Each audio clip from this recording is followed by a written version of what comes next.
مومنو، کسی غیر مذہب کے آدمی کو اپنا رازدار نہ بنانا۔ یہ لوگ تمہاری خرابی میں کسی طرح کی کوتاہی نہیں کرتے اور چاہتے ہیں کہ جس طرح ہو تمہیں تکلیف پہنچے۔ ان کی زبانوں سے تو دشمنی ظاہر ہو ہی چکی ہے، اور جو کینے ان کے سینوں میں مخفی ہیں وہ کہیں زیادہ ہیں۔ اگر تم عقل رکھتے ہو تو ہم نے تم کو اپنی آیتیں کھول کھول کر سنا دی ہیں۔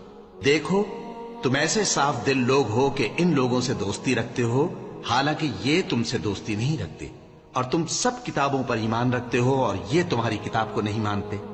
اور جب تم سے ملتے ہیں تو کہتے ہیں ہم ایمان لے آئے ہیں، اور جب تنہا ہوتے ہیں تو تم پر غصے کے سبب انگلیاں کاٹ کاٹ کھاتی ہیں۔